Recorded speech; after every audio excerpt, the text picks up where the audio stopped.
As a longtime fan of the series, like a dragon, Pirate Yakuza in Hawaii does something familiar to the series. That is, being completely out of left field and pushing the boundaries of what to expect from a Yakuza or Like a Dragon game. A pirate game featuring Goro Majima? What else could we need? Well, to set the tone, you start as Goro Majima, as he is washed up on a beach, much like Ichiban in Hawaii. The only difference is he has his clothes and no memories. When he stumbles upon the opportunity to become a pirate, he pounces on the job. With a secret pirate underworld in Hawaii and the possibility of buried treasure, the course is set. I enjoyed the story of Pirate Yakuza, but I feel like it didn't take any real chances like previous games. Even side standalone games like The Man Who Erased His Name had me tearing up at times. Pirate Yakuza takes the safe route, and as a sequel to Infinite Wealth, it doesn't feel like it pushes the story further. Side characters were just okay, and there were no new additions that I really cared for too much. Gameplay is where Pirate Yakuza shines, but it also kind of falls flat. With the addition of pirate ship fighting, it just feels like it's one big minigame, however. The game plays like Yakuza titles before and not like the mainline Like a Dragon games, going for the beat 'em up style that we've grown to love in the past.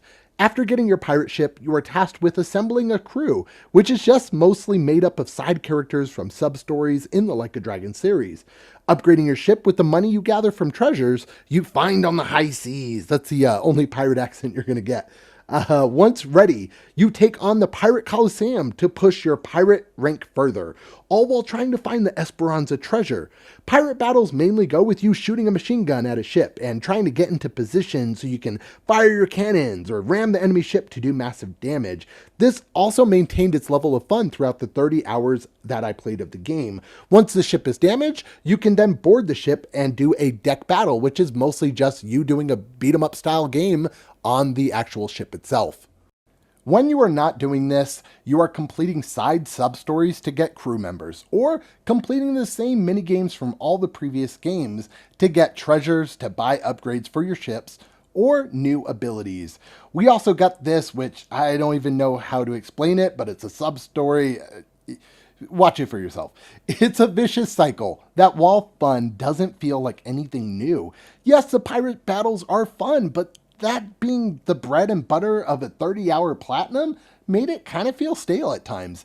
Instead of the same pirate battles and the same things over and over, it would have been nice to throw in a different mechanic for the fights instead of just a harder fight that were never really that hard. Yes, there were one or two story battles that were a little bit different, but for the overall game, everything just kind of felt the same.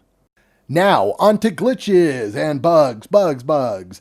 We have the usual Yakuza glitch of enemies falling into objects when they land funny, and it's always a good laugh.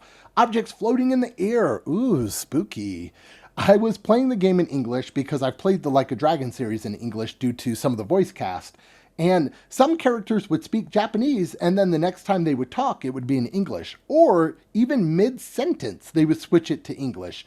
Fights would freeze after winning for like 10-ish seconds, and the game would just kind of freeze up and then it would go. Other than that, nothing too crazy on the glitch department. The game ran smooth on the PS5 Pro with no issues with frame rates or game crashes.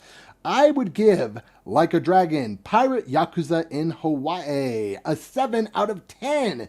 If you are a newcomer to the series, I feel like this game is more enjoyable than if you are a seasoned player. While still a fun game, it doesn't do much past feeling like it's its own sub-story. For the Platinum, I would give it a 3 out of 10. It isn't too hard and you don't have to collect everything in the game. You can also play the game on easy if you do have any issues with the later fights. Out of the 62 trophies, completing the game nets you 5, upgrading and using your abilities grants you about 9 trophies. Collecting all the dark instruments will be gained while completing the Devil Flags fights. A lot of the other ones are based by completing sub-stories or collecting items like clothing. There is one for cooking all recipes that you can get by having about 7 animals back on your base, going back to that location, and it'll get a cutscene, which will give you a new secret food item to cook.